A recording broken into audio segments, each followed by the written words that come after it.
Welcome to Trial by Wine. We take a closer look at crimes that highlight how fascinating humans can be. Schmidty, Swanee and Clarkey visit crimes and run them through their jury of three, debating both sides of the case to agree an appropriate, if totally fictitious, sentence. Please be advised, Trial by Wine may include explicit or disturbing content and will include drunken rambling. Listener discretion is advised. All right, how are we?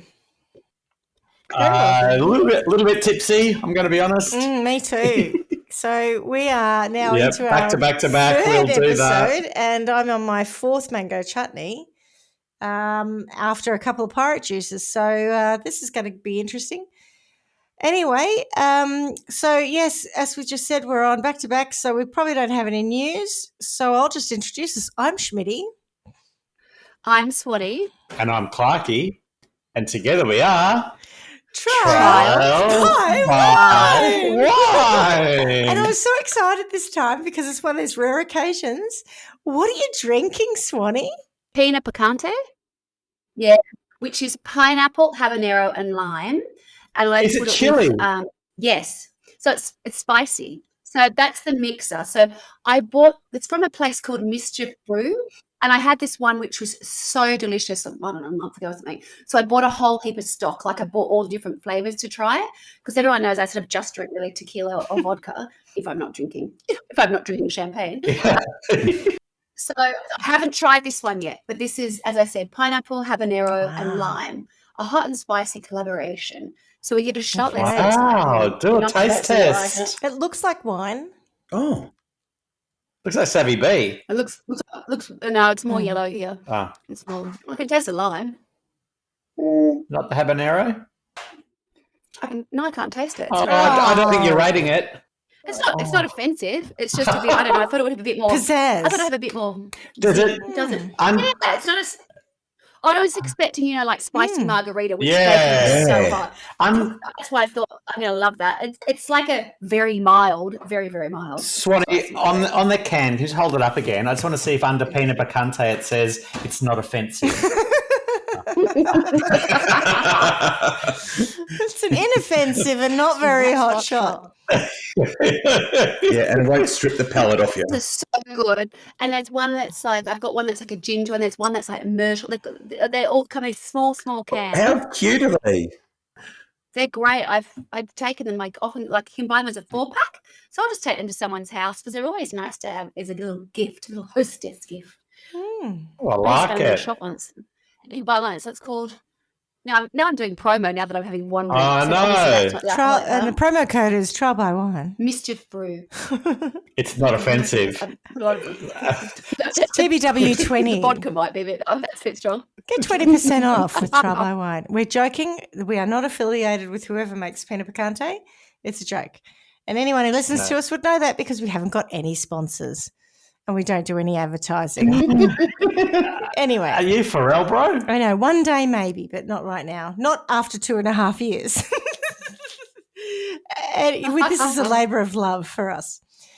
All right. And boys, what are you on? Well, we've progressed from the leftover beer through the leftover rosé, and we're on to the Loire Valley rosé. Okay.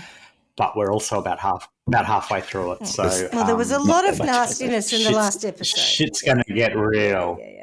It needed a lot of drinking through, but now we're going to get into the religious bit, which is for me your going to be favourite. even worse. I know, right? So, I know. You're going to get angry. No. Like the anger in this. It's like a trigger. It's a trigger for me, I think. Okay, you'll find out. Religious people behaving badly is a trigger. Fair enough, because it's the greatest hypocrisy of all time. But anyway, I am on my fourth mango chutney. If I didn't say that already, I probably did, but just in case I edit that round and change the stuff and shit, that's what I'm drinking. And shit and things. Okay, so Good, let's do this then. I am now going to take us back to the Irene Garza case. Not old mate. Ready? John Fight, yeah. Here we go. So at the end of the last episode, we found ourselves in 1962. Father John Fight had been fined $500 for a reduced charge in the attack of Maria Guerra, and the case It's a bargain. investigating. It's a miracle. Yeah. And it's a travesty. But anyway, and the case investigating Irene Garza's murder had completely stalled.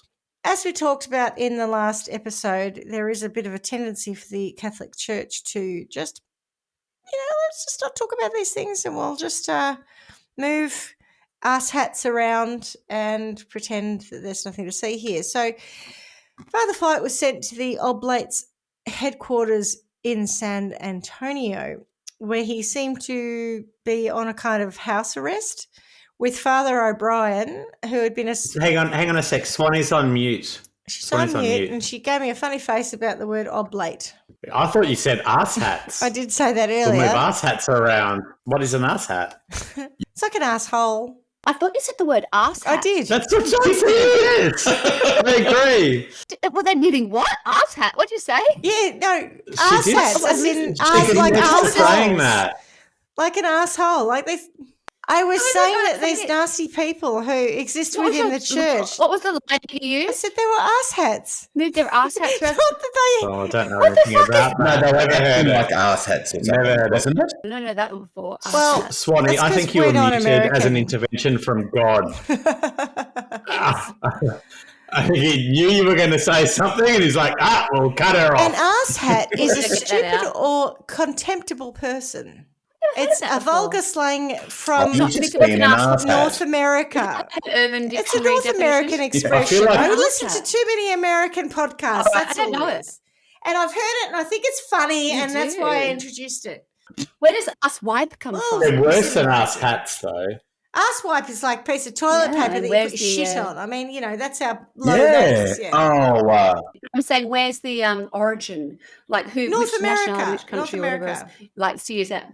Ass wipes Oh, I also don't know about American. ass wipe. Did they yeah. wear hats on their ass? Or is it? Never heard Or that. is an ass hat the thing you put on an ass face?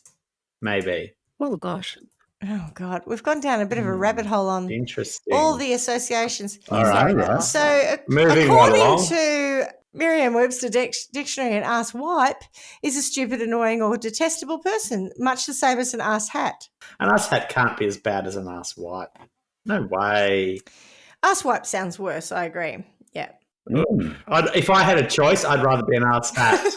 And mainly because of the association with poo, I think, is what makes an ass wipe worse. Yeah, right. Yeah. true. Exactly right. All of that. All right. Yes. So these fellas, particularly Father Fight, was sent to the Oblate's headquarters in San Antonio, where he had to be under sort of some kind of house arrest with poor old Father O'Brien, who had been assigned to watch over him by the church. Then he was also sent to the Trappist monasteries in New Melleray Abbey, Dubuque, I don't know how you say that. Dubuque, maybe Dubuque, I don't know, in Iowa, and at Assumption Abbey in Missouri. Now, as we That's a know, lot of places. the point is he gets moved around, right? As we know, the church... But did he keep reoffending? He's like a hot potato. No, he didn't reoffend. Who's Hot that? potato, hot potato. No, we parish. You're going to have to go to that parish. They do that there. Hang on a minute. We don't do that. Ass hat. All right. Okay, all right. We need to focus a bit. Yeah, okay. Bring it down.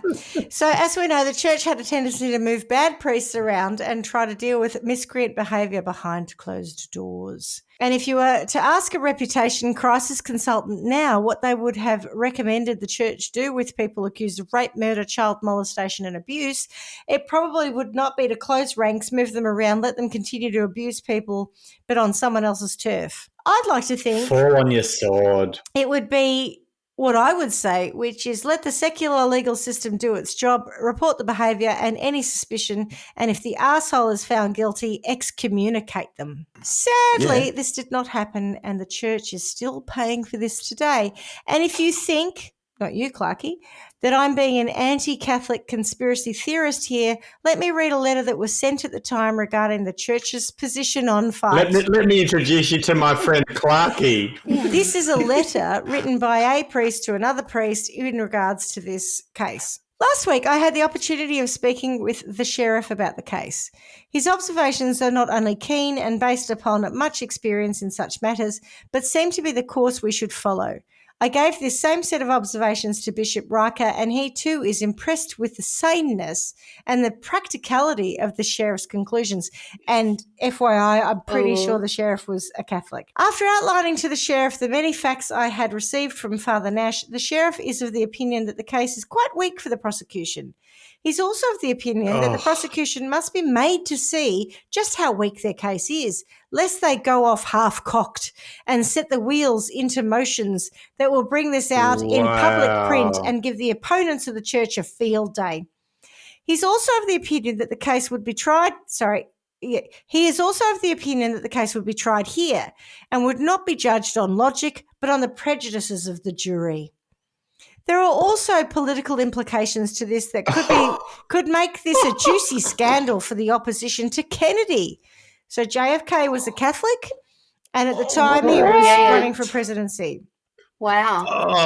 And last of all, there are the Masons, whom the bishop feels smell a chance to hurt the church, just as the HEB Baptists paid for the prosecution of the priest in East Texas who was killed by the lad he befriended. I don't know what that case is, but I'm going The lad he befriended sounds like a euphemism for a lad he sodomized. Yes. an underage child he sodomized. God.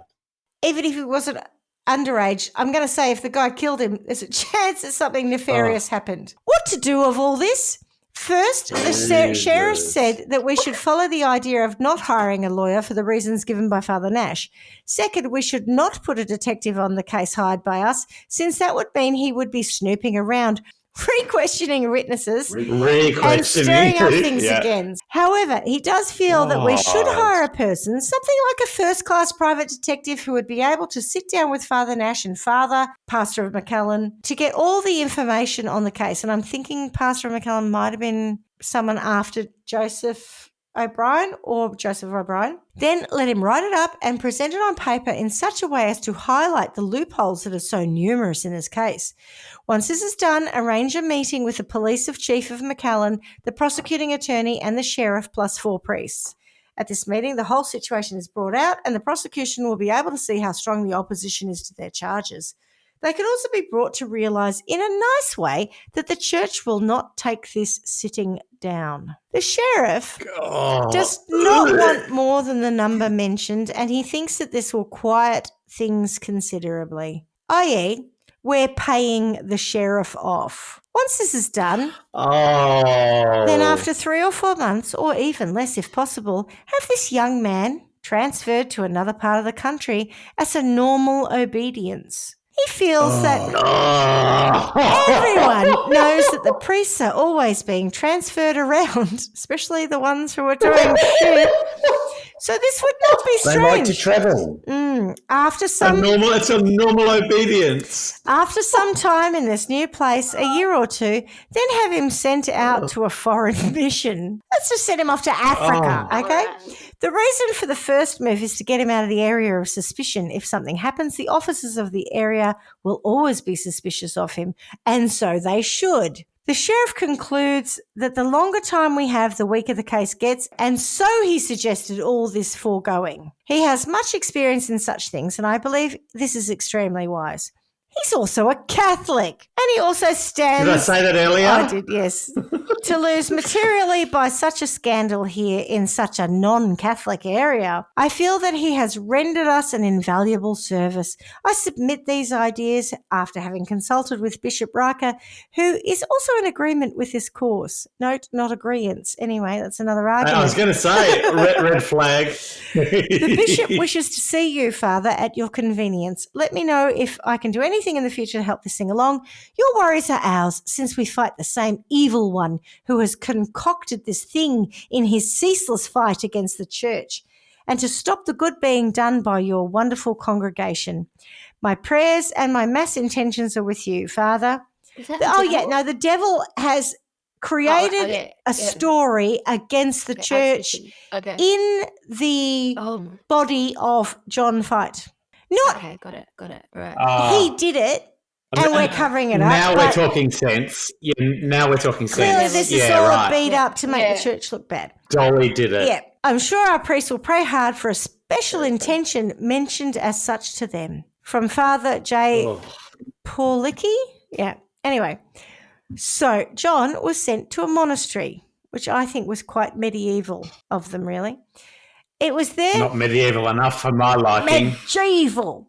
Anyway. Medieval. I'm confused. When was he sent to the monastery? 1962. Has he already been to Chicago? Yeah, he went to Chicago, sort of did a runner, I think, and then he had the, yeah, correct. what do you call them? He had the First. polygraphs. And then at some point before he was indicted, 1961, he was hospitalised randomly, and I think he might have had a mental breakdown. And then he gave himself up to the police. So he's not been in jail, though, because after he just got fined $500 for the Maria Guerra case. Yeah. Mm. They've just got a textbook on how to deal with this stuff. It's been happening for so long. They had. Well, I'm going to say have. No. We haven't seen any evidence that it's changed yet. Well, wait until I talk further about this. Okay. But didn't somebody have a sore hip? What? A sore hip? Cardinal Pell? Oh, yeah, Cardinal Pell. I hear you're not doing well. He was old school. So he was sent to a monastery, which was very medieval. It was there that Brother Dale Tackany was assigned to assess him and work with him to ready him for monastic life. And it could be, no, I think it's Tackany. Anyway, after a time giving the monastery a go, John Fight felt that the servants of the Paraclete would be a better fit for him. So he went there in 1966. And so in 1966... The Paraclete. It doesn't matter. It's not material. So the servants of the Paraclete, and I don't know what it stands for, and if you look it up, you'll probably find it's the place that we send terrible people in the church to be rehabilitated. Yeah, not jail. So because we're following cardinal law here, or canonic law. We're not really interested in secular law. This is the church managing its own dirty laundry. Yeah, move on. So anyway, this is what it is, right? I'm not justifying it. That's just what they were doing. So at the Servants of the Paraclete, he rose to be a superior at the facility in Yemez Springs in New Mexico. I'm pretty sure it's not Jemez, so Yemez Springs. Now, from what I can gather, as I said, the facility was basically the church's place to send child molesters and other miscreants. For whatever reason, Fight had a position of authority there, probably because he was a model citizen, and supervised the inmates, working out when they could be placed back into society and whether or not they would abuse children again. One of these was a known pedophile rapist, James Porter. In 1967, Porter arrived at Yemez Springs and was supervised by Fight. Fight sent Porter out into New Mexico parishes 4 times, and each time Porter had to be returned to Yemez Springs because he had molested boys, mostly Hispanic boys 7 to 10 years old. One time, Porter was caught sodomizing a boy in a body cast. What? What? What's a body cast? It must have had a terrible accident and was covered in plaster of Paris. Like a plaster cast. Apart from his butt, because he needed to be able to go to the toilet. And so this man was able to sodomize and rape this child. No. Yeah. Fight sent Porter to Houston, where he also molested boys, and Fight lamented Oh, come on. that Porter had lapsed into his former failings. But Fight wrote to Porter's home diocese that there has been no occurrence of the problem that plagued Father Porter in the past. Now, perhaps he was talking about gout, because he certainly wasn't talking about being a fucking child molester, because there was a ton of evidence that he was continuing to do that. Okay, so this part of the story just typifies the callous approach of covering up at the cost of the innocence of the very people who put their faith in the church, and it is beyond reprehensible how they could possibly let a convicted rapist decide if other rapists were okay to be allowed out. Just beggars belief. As Reverend Peter Leshner, the current head of the Servants of the Paraclete, said he was shocked, absolutely shocked, that a priest with a criminal background made decisions about priests accused of sexual misconduct. Well, it was the Catholic Church in the 60s, so really wasn't shocking. That hasn't happened since last week. Okay. Over this time, poor old Reverend Joseph O'Brien, remember him? Who by all accounts was actually a good guy and a good priest, was assigned to Fight as a sort of probation officer. But in 1971, Fight left the priesthood and O'Brien was released of his charge. I believe the motivation for leaving the church was that John Fight had met a lovely woman that he had met in New Mexico. Surprise, surprise. No, fuck She was off. also Hispanic. And in 1972, he married her. He worked for years after that as an insurance salesman in Chicago, I think about 8 years, and he and his wife had 3 children. Oh, well, that's nice. They then moved to Phoenix, where John's brother Matthias was a pastor at St. Teresa Church. They joined the church, and Fight gave much of his time to charity work. He became a director of volunteers for the Vinnies, and he worked hard to improve the conditions of the poor. He said of the homeless, many can't fend for themselves, a bit like women you're raping, you fucking asshat. Yeah. Or murdering. Anyway, most are in pitiful shape. Hundreds need help and few are getting it. But I'm going to give it to them, whether they want it or not. He worked on a project to build a new human services campus with a 300-person dining hall, and of that he said, we never serve soup because we don't want to be a soup kitchen. Not only did his service to the poor relate to his paid job at St. Vincent de Paul, he was known for his further charity work. A director of the St. Vincent de Paul Society in Phoenix said that John often went beyond what anyone would remotely imagine a man doing. He truly lived his beliefs, and his passion motivated many others to do more than they otherwise would have done. And this was evidenced when, at one point, when a colleague of his who was financially, struggling, John asked if his own salary could be reduced by 50% so that the money could go to the other guy to help him out. Oh, he's such a good He's bloke. a saint, What a isn't lovely he? man. He's a model church man. He's a model citizen. Even after he retired in No, church man. We have discussed Citizens before. are better than that. No, model citizens usually seem to be serial killers. But anyway, or bad people. Even after he retired in 2002, he kept at it, working on a program called Just Faith, promoting the need for Catholics to put their faith into action and address social issues. He was so revered as a pillar of the community that he was asked to... Where was he at this point? Phoenix. Living? But he was still in Phoenix. So revered as a pillar of the community, he was asked to comment on revelations about sexual abuse within the Catholic Church. Oh, here we go. Oh. Here we go. Get ready for this. In 2002, as stories of abuse and cover-ups were being exposed, the American bishops finally had decided that canonic law was not appropriate to address these issues and had decided that allegations of sexual abuse should be turned over to the civil authorities. Wow, fantastic. Brilliant. What a good idea. It has to be that way, Fight said. A father, grandfather, and administrator for the St. Vincent de Paul Society in Phoenix. It means that if someone is doing something wrong, they are above the law simply because they're an ordained minister. And I feel like that's misquoted because it means that if someone's doing wrong, they are not above the law simply because they're an ordained minister. Anyway, strangely, the Arizona Republic, which I believe is the paper this comes from, never printed anything on his association to the Irene Garza murder case. A reporter followed this up with him and he said, look at my record for the last 45 years. Interestingly, when he said that, it was 45 years from the time of Irene's murder, which to me indicates that he was discounting his behaviour prior, only referencing the new man he had become, or at least that's my read on it anyway. So, what of the Irene Garza murder case? Well, with a distinct lack of interest in pursuing the case, it would have taken some considerable new evidence to get anyone to sit up and listen. Even though her family and the community never forgot the injustice, and those close to the case were confident Fight was the murderer, numerous attempts to get the case reopened fell on deaf ears. And some of the family members, which I'll talk about in a minute, actually didn't feel like it was worth the effort. And some really did. Yeah. The trauma also. Someone who had a stomach for it to read. Yeah. And you needed a lot of stomach. Against the Catholic Church. Yeah. So that was until Father Joseph O'Brien finally caved under the weight of guilt he felt, carrying a secret for decades. Oh, thank fuck. I was going to say that last episode. I thought, no, I'll reserve judgment. Do tell. Was he sick by this point? No, he wasn't. He was just old. When Irene was murdered. Looking God in the eye or something. What's the phrase? Yeah.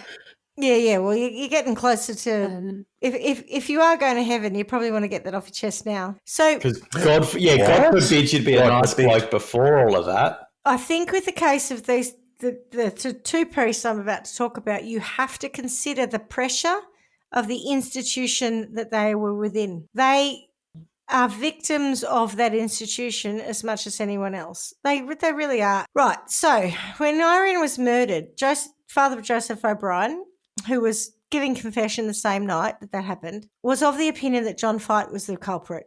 He'd seen scratches on John, and in the years following the murder, in his role of church-appointed investigator and probation officer, O'Brien pushed Fight to tell him what had happened. When they were stationed at the Oblates headquarters in San Antonio, Fight told him that he had killed Irene. How long ago was that? So that puts us back in 1962, 63, somewhere. Oh. Probably 1963, I think, is when he was there. What do you mean? Not another cover-up? Unfortunately, Joseph didn't report this to the police. He, like so many before and after him, did not want the scandal to reflect on the church or to be sued for slander, so he said nothing. And he didn't want to be ostracised by the church and the bishops and everyone that held any power and sway over him. In addition to Joseph O'Brien, brother Dale Tackney, who I spoke about earlier, the monk who'd been assigned to Fight at the monastery, had been told that Fight had murdered a woman. So apparently, when he was going to the monastery, the bishop had rung up and said, "There's this bloke we've got. Are there any women there? He's staying in like a guest house of ours. He's murdered a woman and we need to accept him in the monastery. He's coming here. Code 4, we're hiding this." God. Yeah. So Fight told him that he had issues with women, particularly the sound made by high heels on hard floors. Gave him anxiety, apparently. What?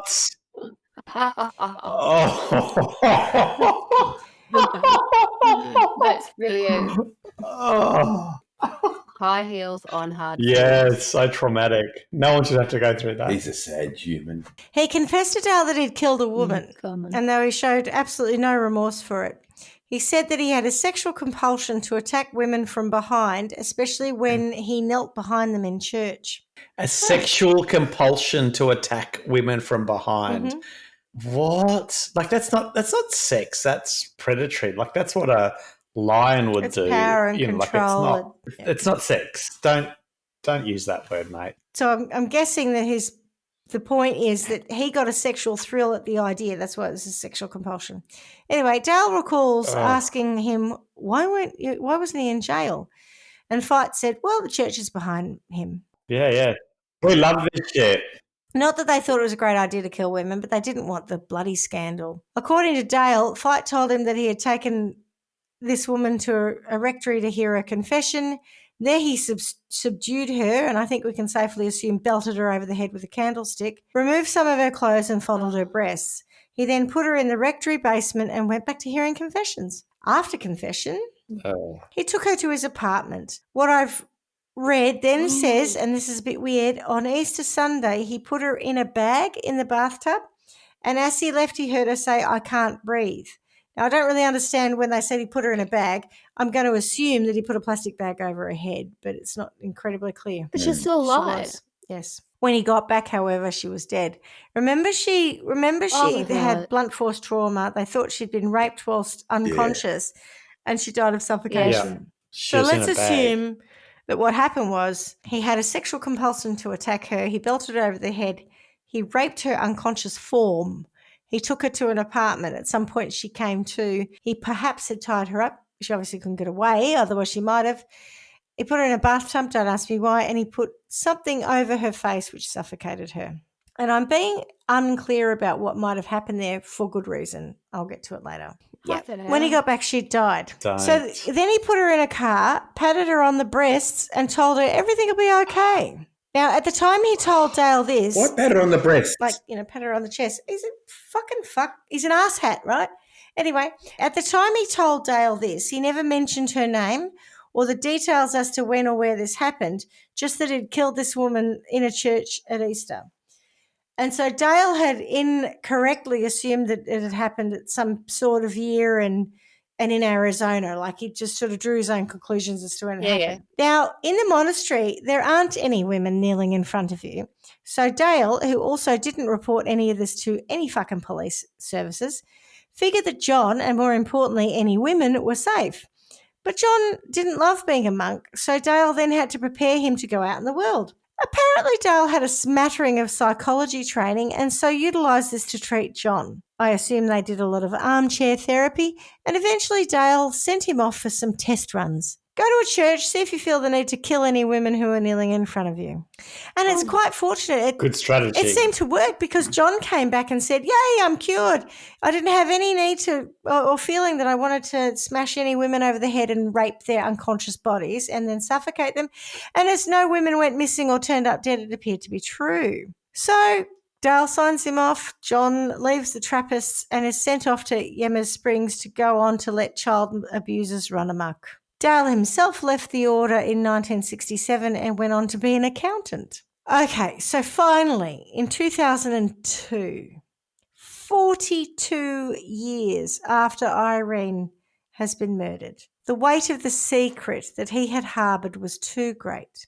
And he called the San Antonio Police Department and spoke to Detective George Sadler, telling him what he knew of Fight. Probably thinking it was a crank call. Dale did, not Foot. No, Dale rang this Detective George Sadler and said, I knew this priest back in the 60s. He said he killed someone. Now, I probably think it was a crank call. Sadler said, could you put all the details in writing? But as Sadler asked him, I don't know if I just said Dale did, Sadler asked him to put all the details in writing. As Dale didn't know the details of the crime in terms of where or when, all he knew was a woman in church at Easter. So it didn't go anywhere because what am I meant to do with that? That was until a few months later, Rocky Milliken from the Texas Ranger Cold Case Unit popped in to see Sadler. He was picking up some info about a case and they got chatting. Milliken was talking about the caseload of the unit, saying some cases were super old, dating back, and I got this one in the 60s, right? You know, about this woman who was murdered on Easter weekend in a church and the prime suspect was a priest. Bingo. No. Bloody hell. How is that for 6 degrees, 1 degree? If those two police people separation hadn't been speaking, this wouldn't have gone anywhere. Sliding door. So Sadler calls then Texas Ranger Rudy Jamarillo, who was handling the Garza case. I'm not good at Spanish, sorry. And they agreed Tacony's case and Garza's case were pretty much probably the same. And finally, after 42 years, the case was reopened. Yes. Wow. Don't get too excited. Oh, I'm not. really? When John Fight learned the case had been reopened, he really couldn't see why. I mean, what new info could have come to light after all these years? I've been so good since then. I didn't do it. Sadly, for the New Tricks officers of this case, they had a new obstacle. The District Attorney of Hidalgo County, Rene Guerra, who was no relation, by the way, to America Guerra, he was of the opinion that the witnesses were unreliable, too much time had passed, no forensic info supported the case, and he said, get ready for this. Tell me. Her killer got away. What are you going to do to find the evidence? I reviewed the file some years back. There was nothing there. Well, I guess if you believe pigs can fly, anything's possible. Why would anyone be haunted by her death? She died. Her killer got away. What? They've got that. Like, why would her surviving family want justice? I'm not saying anything The if you think that. District Quiet. fucking yeah. attorney. I know, right? The district attorney. Awful. Oh my. The district attorney's that. Oh my god. Oh, this is so foul. It I mean, we've reeks. got a bad individual, but we've got other bad individuals, yeah? Yeah. Ugh. So in October 2003, Rene Guerra announced that he had reviewed the case and refused to present the case to a grand jury because of the lack of physical evidence linking Fight to the murder. When reminded that Fight's slide viewer had been found adjacent to poor old Irene's body, Rene said, well, now, who put that there? Well, What? DA Guerra, not that I'm a detective or anything, but I'd say the fucking killer put it there. 42 right. years later, he's suggesting it was planted? Fuck's sake. That's his first thing. Like, Well, who put that there? as a detective, if it's here, it must be here by foul means. It can't possibly be here because a killer put it here. Now, Fucking wanker. I believe the DA has the power to decide what goes to court, and in this particular, and I did write this in my notes, asshat was not letting this move forward. But, going back to our earlier conversation, I'm going to go so far as to say Rene Guerra is an ass wipe. He claimed, you do know that in this case, a lot of people have personal motivations. I know some people, he sounds like fucking Donald Trump. I know some people are writing books. They want to be in a cold case movie or on TV or write a book like John Grisham. Can we drink Clorox? Is that a thing? Oh, for fuck's sake. Clorox. Oh, God. this is so foul.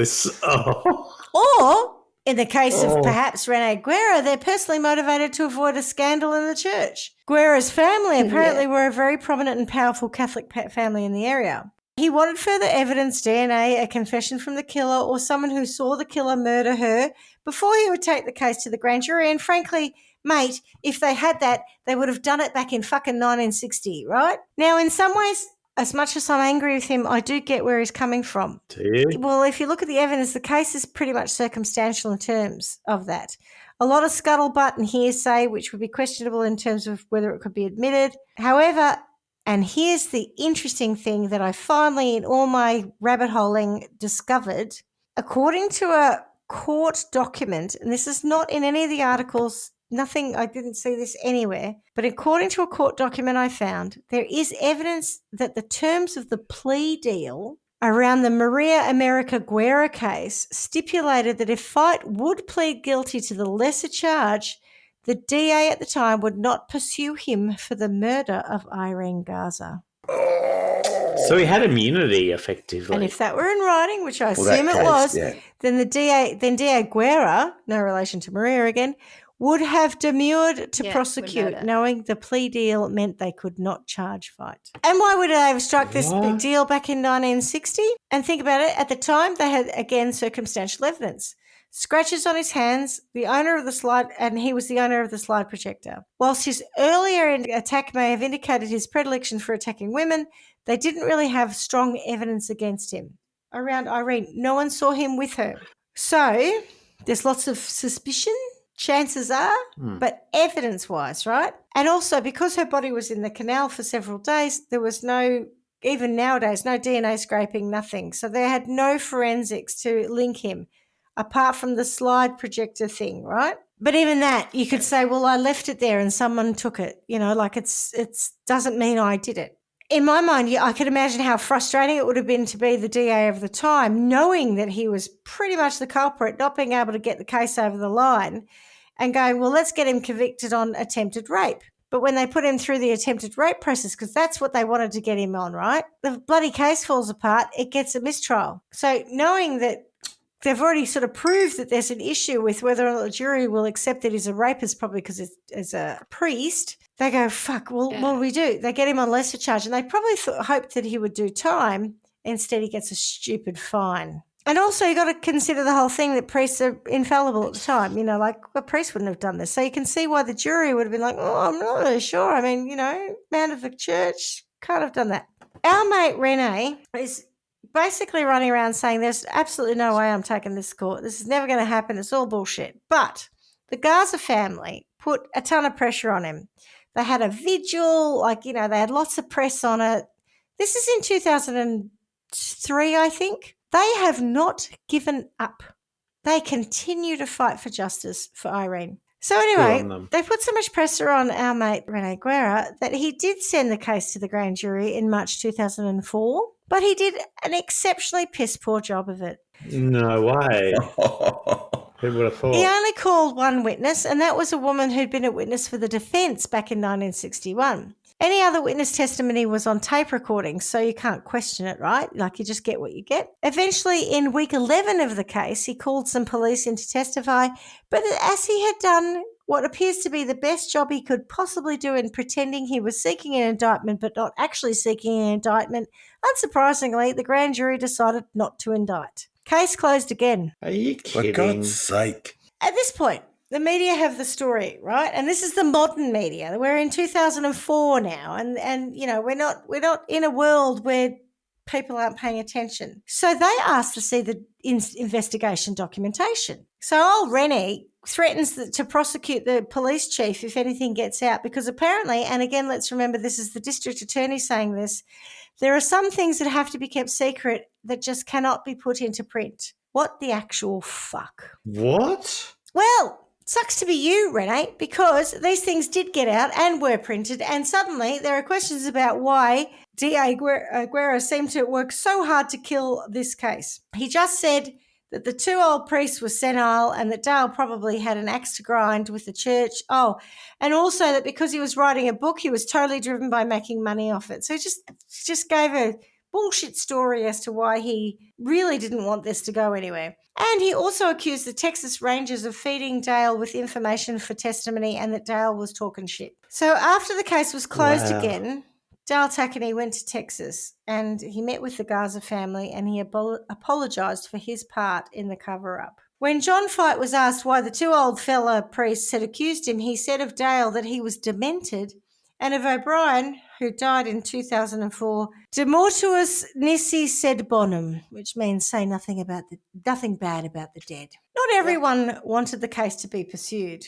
Irene's sister said in 2002 that she didn't want the murder case pursued or the murderer brought to justice. I feel like that's between the person who murdered my sister and God. And if he has asked God for forgiveness, Really? he's going to heaven just as much as anyone else. So what's the point in all this? The Lord takes care of all these things. It was my parents' wish as well as mine that the person who did this ask for forgiveness because we don't want him to be damned for eternity. We want him to go to heaven. Oh, What? for fuck's sake. Not everyone felt like this, though. God. That's Irene's niece, I think she is, Naomi Ponce Sigler, who did cop a bit of flack from the family for pushing for justice, said, perhaps we're all operating with different ideas of justice. All I know is that Irene was murdered and that nobody has seen justice. Now allow me to introduce a new character to this ridiculous story. hopefully a good one. After over 30 years in the elected role of district attorney, our old mate Irene Garza was finally unseated in 2014. And in April 2015, the new DA, Ricardo Rodriguez, opened the case again. Aha. And it was one of his... Latino, by the sound of that But name. so was Guerra.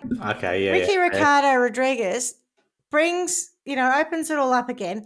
And it was one of his election promises that he would re-look at the case if he was elected to DA. So there must have been a lot of media and There was a lot of public pressure. angst. Oh, yeah. So people must have been really going, my God, really? It was never forgotten. It was a case that lived in the memory of this town forever. Yeah. And people constantly asked right. about it. So as much as the church and the DA wanted everyone to forget about it, they didn't. There was something about Yeah, it. but so it's not just the family hanging on to it. There's other people. Yeah, great. It was okay, that's something good. that people That's restored couldn't some let of go. my They faith. couldn't let it go. So here reopens the case. John Fight was arrested in Arizona on February 2016. At that point, he was 83 years old. He was then extradited to Texas in March and locked up in the Hidalgo County Sheriff Adult Detention Facility. Still maintaining his innocence, Fight entered a plea of not guilty. After fucking confessing to it to the priest. Allegedly confessing, yeah. Oh, yeah. Good point. Good use of the word allegedly. At yes. this time, the prosecution put a bail bond of $750,000, and the defence requested that be lowered to $100,000, as apparently at this point in time, John Fight had stage 3 kidney and bladder cancer. And what I think is somewhat spiteful, No, he should. Judge Louis Lewis Singletary set the bond at $1 million. I knew you were going to say that. That's good on him. On December the 7th, 2017, and I'm not going to go through the whole court case because I don't think it's really that material. Because we know he did it. Well, Dale Tackney, Father O'Brien obviously had passed away. They played some of his tapes. They had lots of expert witnesses in there, but in reality, because the case was so old, like the expert witnesses didn't really add anything. You know, there was no forensics. There was nothing. Like, even they brought this bird out who was like the Doggo. person who was the forensic person who looked after all the evidence. She's like, this has been in a box in the back room for like 30 years before, like, it's not been stored properly. So you might argue as If we had scrapings from under the fingernails, we would know it. We'd be able to test it or whatever. They didn't have anything. Yeah. On December the 7th, 2017, Fight was convicted of Irene's murder. When it came to sentencing, the defence asked for probation, given he was such a good person since killing Irene. What a fucking liberty. Oh.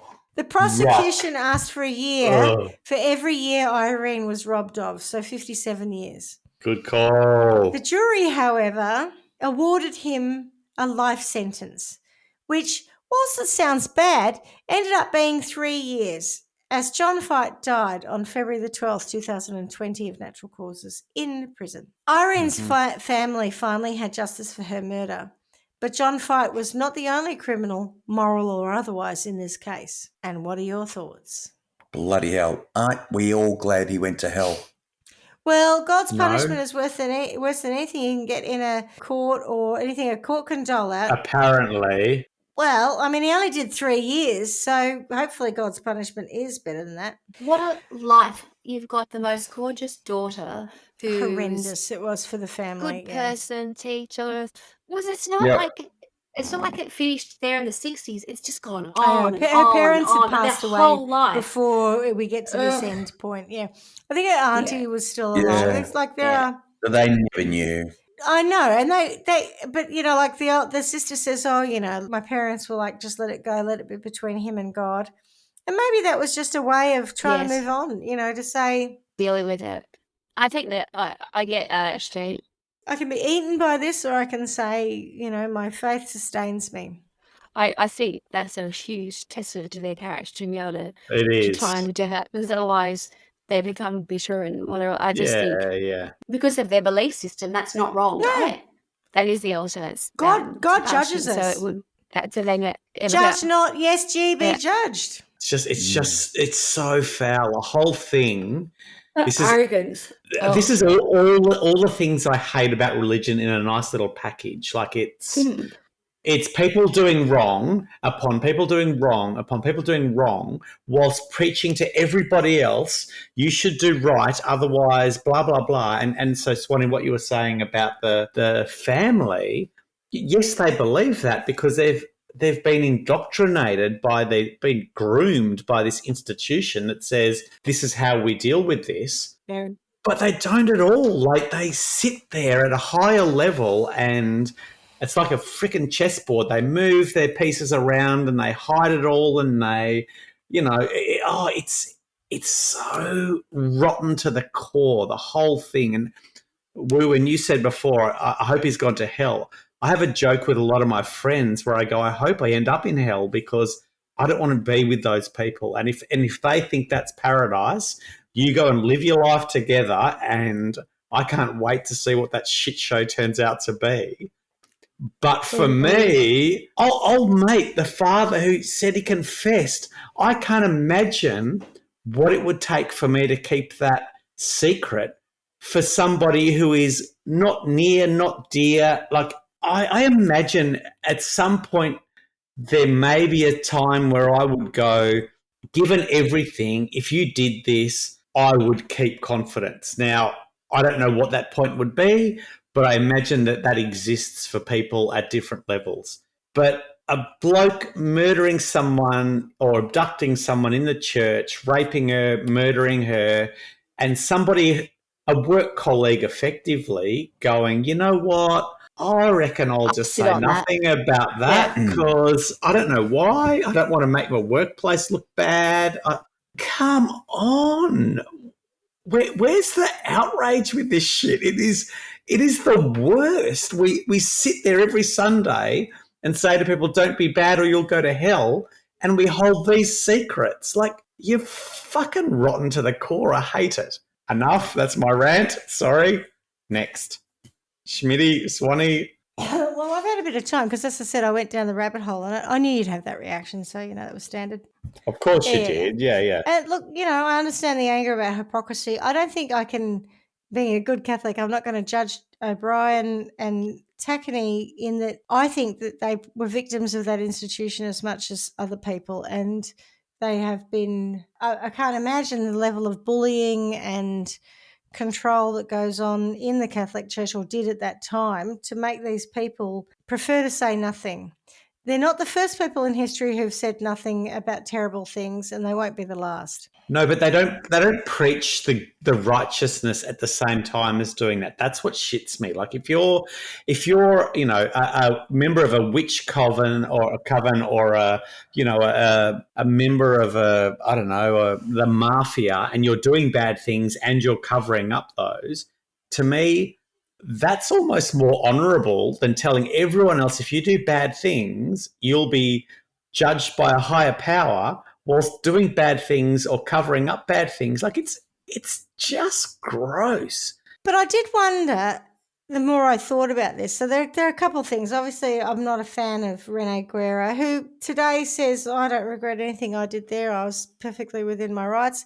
And it's possible that because there was this plea deal that no one ever speaks about, that Rene Guerra was actually just following the law and said, that's something that, A, I can't tell everyone about, and B, we were just continuing with that because that's the deal that was struck. But he's an asshole or an asswipe, and so I'm not keen on him. But for me, the question goes back to the beginning of this story. And, not to suggest that I'm going to put too much blame on them, but what was the level of investigation in Maria America Guerra's attack? Because it was 3 weeks before Irene was killed. She's in a church. There's a man who's distinctive enough that 2 people remember what he looks like and get him in a lineup. But that lineup doesn't happen until after Irene is killed. So when a woman walks in and says, I've been sexually assaulted in a church, what did they do for 3 weeks? Opaleo? Yeah, possibly. And the point I'm trying to make here is, and this is the thing that we see time and time again, is that aggressive sexual assault is usually a gateway to something more. It can escalate into murder. And I feel like it wasn't taken seriously enough, because perhaps he didn't actually rape her, because she got away, perhaps. I don't know. Or perhaps because she was Hispanic. Yeah. I don't know. But what I do know is they didn't give a shit about that attack until Irene had died. And so for me... Or to be fair, they took the same religious approach that... Possibly. It couldn't have possibly have happened in a church. It couldn't have, we can't. That happened, but it probably wasn't a priest. It might have been a serial rapist pretending to be a priest. Apparently, that's the theory that they had going at the time. That's it. Or, or that's not a thing. Therefore, it's not a thing. But if you weren't stupid, you might have just spoken to the priest and said, do you know anyone who wears horn-rimmed glasses, who wears these clothes and looks like this? Yeah, old mate, weirdo down the road. I don't think anyone didn't believe it to happen in a church. I think the reality is a sexual crime against a woman where she's not actually raped didn't count as a priority. Well, yeah, and I think that's also very, very good point. Back then, particularly, a sexual crime against a woman where there was probably not even a sexual crime, but there was alluding to that, there was potential for it, they probably would have gone, what's the crime, mate? Someone came at you, you defended yourself. Good job. Good outcome. And that's why 3 weeks later, Irene Garza was murdered. That's my point. Right, 100%. Agreed. Yeah, no, and I think that's right. I understand. Well done. Good point. This all could have been avoided to some degree if we took crimes against women seriously. So I don't really know what to do from a sentencing perspective, but I would be happy to take all of the time that John Fight had, being married and having children. Yeah. I feel like he did this time where he was, after Irene's murder, he sort of was to some degree rehabilitated. He got married and he spent his life, I think, in penance, doing all these good things, trying to not be the monster or to repay. Not that he ever acknowledged it or said it out loud, to repay the debt. When you never undo that without acknowledging it. He said a couple of times things like, that man doesn't exist anymore, so I think he made reference to the fact that he'd remade himself and so therefore it was not all right that he'd done that, but it was something that it wasn't the person that we're looking at now. But I would take all of that from him and I would put him Yeah, 100%. in a Fuck yes. bath with a bag over his head Oh, and Fuck let yeah. him struggle to breathe. Cheers. Maybe. Cheers. Yeah. 100%. I was trying to look at it from a point of view where I was trying to remove religion. And the reason why I thought I did that was I was trying to draw a comparison with something else, like another institution. So I was thinking, if we took away, the only thing I think of which felt so similar is actually politics. Because when people start to believe something and then they think that's the way, and then we start to get unbiased and we think that's how it's going to work, I think that you can kind of park that and then just go, okay, well, let's park the Catholicism and go, rightio. If these people behave the same way and it was within a political institution, what would have happened? And you know what? I Same don't think thing. it would have been all Yeah. that different. Even the 1960s and the people who were the perpetrators, I think they would not believe the woman. It's They powerful certainly wouldn't men. have cared that as much as she was Mhm. Hispanic, correct? I've got that power, cover up. It's all these themes that run through these institutions. Entitled white men. So we're now looking at 6 men, because it's now 60 years ago. But I mean, this same thing could have happened decade, and after that. But there are two things that I thought were quite interesting. One, he was 13 years old when he was Yes, shipped I off think to become a it had a priest and start that significant whole impact on thing. his sexual development and his psychological development. I mean, I would assume that Absolutely. it did, but Only if he was sodomized or something. But like, He why would probably was. plenty could of you imagine?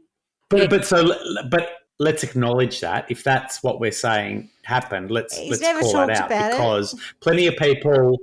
No, but hang on. Plenty of people leave home for a whole lot of reasons when they're 13 and don't do what he did. Oh, you're not wrong. I don't disagree with So there you. might have been some trauma He there. didn't leave home. Yeah. He was shipped off to have his religious education. He was shipped off to learn to be a priest. He Yeah. was put in as a postulant somewhere, and I can tell you he probably was sodomized because it was rife in the institution at the time. So And his relationship with women's interesting because obviously he targets women.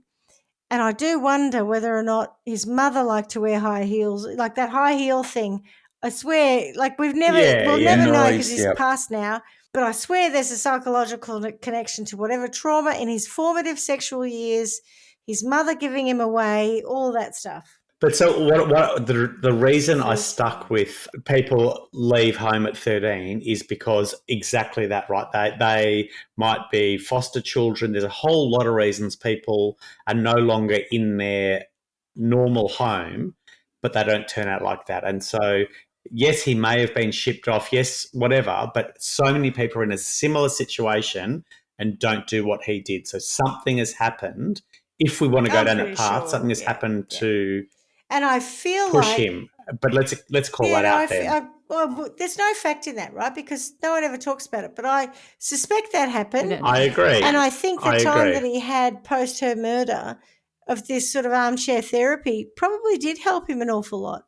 I think what would be really useful, and if there's anything that would come good, any good that would come of this, is this story needs to be...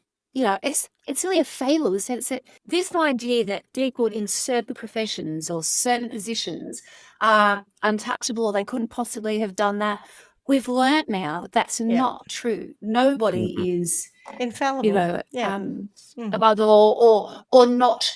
We don't really know who's going to do what. I think if we've done anything over the 100 episodes that we've done, we can't always pick who it's going to be. Quite often behaviours will dictate what's going to happen. I would pick that.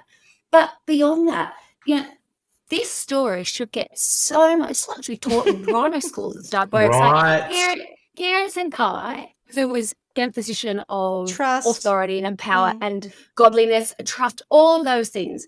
He absolutely did the wrong thing. And then everything around him was to protect him and nobody else so that he didn't have to pay the consequences of what his actions were. And then we come to get to the end where I just think it's the most stunning example of the right person doing the wrong thing and then continuing to make the wrong decisions and not really ever owning it, never coming clean. And then that doesn't happen. I mean, yes, it has a lot to do with religion, I can get that. But this would happen all the time in every argument, particularly, anything that people really care about, protecting what an opinion is. So that's why I was drawing the comparison with politics. I could really imagine, certainly in those days as well, probably more so currently, where it just becomes, right, well, we've got to protect what's our little thing, because otherwise, if we don't protect it, then we're exposed. And and then he just paint the other pictures, the other person, or the people as the enemy, like he did with the Masons or whoever it was. They're after us, kind of thing. They're going to expose us. It is just so criminal on so many levels about how everybody interacted to look after their own best interests. And I just think it's a stunning example of when it all. I mean, it was totally protected by all these other facets of things that were going on. It wasn't ever someone going, well, you did it. You did the thing you did. Crime, penetration. It was like totally the opposite. I know you did it. Or you call it like, verify like you did it. We've got to protect our larger interest. And that's what's in line. Yeah. Some of it was that, and some of it was, I think, down to just didn't have enough evidence too. Yeah, because those early investigators did try to go for him. Yeah. But only because good people didn't speak out. Like if Father, what's his name, had have said he confessed to me in 1963. He would have been shipped off somewhere else, though. I mean, that would have been a way to deal with him. Maybe, but that's evidence too, and that's relevant in 1963, not in 2000 and whatever. God, thanks for finally speaking up, mate. But I know, right? I was getting around to it. I've been busy. I just kept getting interrupted. I think he might have gone, well, I still remember it and I haven't lost it. I wonder if it was like, I am coming to the end of my life. I better tell someone that now, so I won't remember stuff. But that in itself is gross, right? I know, I get too late. If you think if that secret is worth keeping because you think that the person was justified in doing what they're doing, keep it. If you don't keep it, but don't do it in such a self-motivated way that you're, now that I'm about to look God in the eye, I better, or in the face or whatever.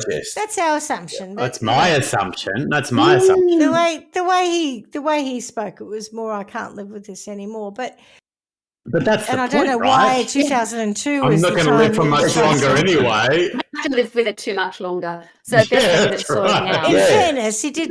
When did he die? 2004. So maybe he did have a terminal illness. Funny he could live with it for the rest of his life, but that last bit, no, I can't do it anymore. All right, Angry Anderson, what are you going to sentence? So I gave this some thought since the last episode, and there was the phrase that came up, and Schmidty, I will need your help with this sentence because I don't have the knowledge, and I did do some Googling, I still couldn't find it. But so there was the phrase about higher punishment will be worse than anything that could happen, on mortal earth or whatever it is. Yeah. So we haven't referenced Trial by Wine World in some time, but one of the rides in Trial by Wine World, right? Sorry, say it again, just so it's clear. I say interrupted. Go. Something along the lines of God's punishment will be greater than any criminal court could provide. Yeah. Yeah. So in Trial by Wine World, I think we need to have a higher punishment world, which is where I don't really know what goes on in there because I don't understand the whole thing. Like I said, I kind of joke with my friends about going to hell because I think it'd be better. But so for those people who think that there is higher punishment and that it will actually be horrendous, I want them to go in there and actually have whatever it is that they're afraid of happen to them. And Schmidty, I would like you to elaborate on what that is because I don't really get it. You don't get what? Hell? What does it look like? Hell sounds fine to me. Higher punishment? What is higher punishment? No, that just meant that it would be worse. It would be worse than anything that can happen in a court of law or just going to jail. What God will do is going to be a higher order of punishment. It'll be much worse. And it could be eternal flaying. It could be, we've talked about Dante's 7 levels of hell, which I believe are aligned to the 7 deadly sins, like, gluttony, blah, blah, blah. It could be whatever you imagine is the worst thing ever. and that you're, to your point, the things that you're frightened of, the terrors that you have, they are replaying for you 24/7. Yeah, because the bit to me is that when an institution behaves like this It's on so Earth, obvious what you should be. I can't believe anything they say. So when they say to me that hell is bad, I don't believe it. I don't even understand what they're talking about because I see them as being horrendous. But what I want is whatever it is that really makes them scared and makes them behave the way they do on Earth to really get them in higher judgment world. Higher punishment world. Yeah, I want them to freaking well, if you feel suffer that way, all then of that. maybe what we need to do is send John Fate to a large wooden floored room with many women in high heels, just clickety-clacking, clickety-clacking. And his anxiety could be through the roof because it upsets him so much, but he can't do anything about it. But that's not the punishment. He's probably jerking off. That's just his normal state, right? So okay. So a high punishment. When he wakes up, so he wakes up and he's super anxious from the minute he wakes up because of the clickety clacking. But then all those other things that all the those other people terrors are worried about, whatever they are. Swanee, did you actually? I mean, I know you spoke at length about how this case. I feel like the punishment here is that we're going to teach this in primary school for some reason, and I'm not sure why we're punishing future generations. I was trying to flip it on its head and say, try and find something positive. Let's learn from this. If someone's doing the wrong thing, and the right people doing the wrong thing is still the wrong thing. Absolutely. We shouldn't be blinded by institutions, whatever that happens. And power and corruption, etc. Yes. Yeah. Power and corruption is, whether it's at your school, in your school, or your church, in your workplace, anywhere. You know what I mean? There's always, structures of... There's hierarchies, there's power. There is power, it is. And ultimately, as you say, whether or not you believe in a faith or whatever, this is a power argument. Yeah. All right. Well, thank you very much. I know that was a big one, and you can see why I was so panicked about it, I think. It was an important one. It was very good. But I also thought it was a very interesting story. Incredibly frustrating. The more you pull back the layers of the onion, the more she gave. So thanks for being on that journey with me. And as we say every week, miss you already. And thanks for triggering me. Love you. You're welcome. Glad to be of service. Ciao. Thanks for listening to Trial by Wine. You can contact us at trialbywine@gmail.com. Please rate, review and subscribe to Trial by Wine on Apple Podcasts or wherever you get your podcasts. If you'd like to support us, you can become a patron at www.patreon.com, Trial by Wine, or visit our website www.trialbywine.com to donate to us. Your support will help us cover many more cases and apply wacky sentences. We really appreciate you listening and hope you tell everyone about us. Our cover art is by John Christo and music is by Beauchamp from pixabay.com.